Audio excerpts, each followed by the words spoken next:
Alright, so today I want to talk about iOS 26. The first beta has been out for several days, and I want to talk about some of the things that need some work. I want to talk about some of the things that I believe Apple needs to address with future betas. Obviously, this is beta software. This is beta 1, as a matter of fact, so there's going to be some things that are going to go wrong as per usual. There's things that are not completed here. So let's talk about some of the things that I believe so far need some work. Now, the first thing I want to talk about in this, I guess, is one of those things that most people are talking about.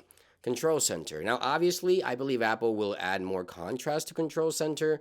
Again, this is beta 1, and you can see through the actual glass in Control Center. You can see the background, so it gets confusing. It's hard to read. It's hard to actually tell which toggle is which.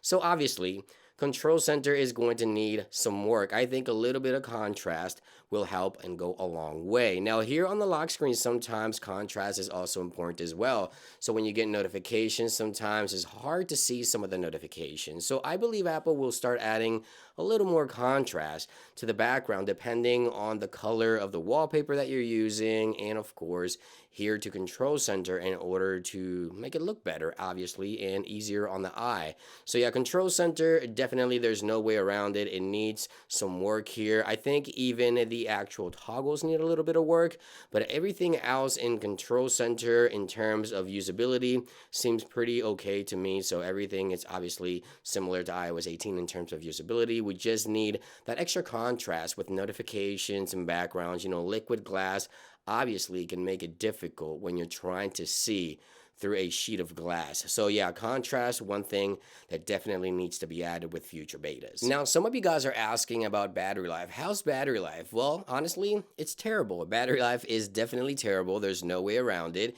It is right now 11:26 in the morning, and I'm at 18%. And yes, I didn't fully charge last night, and I was using my iPhone. But yeah, battery has definitely taken a hit. With beta software, this seems to be a common thing. So obviously, if you decide to update, then you have to realize that beta software tends to drain the battery a lot quicker than official software. Now, this beta, the first beta, has been draining the battery excessively. As you see right here, it's asking me to enable low power mode.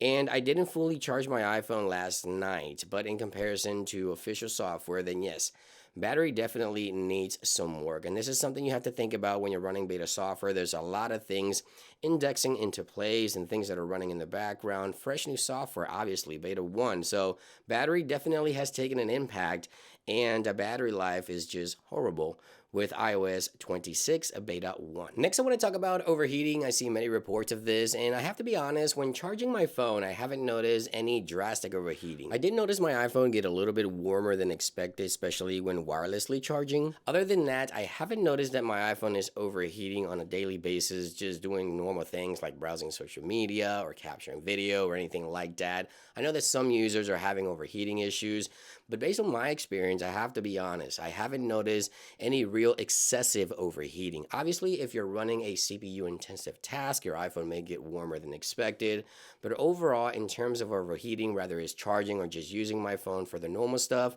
I haven't really noticed any overheating, which is a good sign here with iOS 26. So now let's talk about my YouTube community poll. This is where you guys provide some feedback, and I was actually quite surprised to see some of these results. Now, the question was, are you liking the new liquid glass design in iOS 26? Obviously, the new design is the most controversial part of the new update. Apple hasn't updated the design in years, so I was kind of surprised to see the results here. So we have a little over 3,500 votes so far. And the first option, yes, I love it, has a 52%. So that's more than half of you guys that really love the new design. Now, the second option, which is I kind of like it, you have a 28%. And no, I do not like it at all. It has a 19%. So it looks like most of you guys are either getting used to or really liking the new liquid glass design. Now, I have to be honest, when I first installed iOS 26 beta 1, it took some time to actually get used to the new look. But after using the software, and although it still has its flaws, obviously with Control Center, we need some more contrast for notifications and things like that, I love the new design. The way that Apple is putting this together, I really, really like. We have a really nice UI here that I think has a lot of potential here to become one of my favorites of all time. As long as Apple can pull this off correctly with the liquid glass and the new contrast that hopefully will be added with future software updates, I think users are going to love the software. Yes, it will take some time for some of you guys out there to get used to it, but once you do, I'm pretty sure that most of you guys would love this new design eventually. Now, let me know what you think in those comments down below. Again, next beta will be available in the next couple of weeks. I'll keep you guys posted. So far, iOS 26 beta 1, although there's some issues with a UI and of course battery and things of that nature, I think this is a good start for the first beta. Thank you for watching. I hope you guys enjoyed this video, and I'll see you guys on the next one. Peace.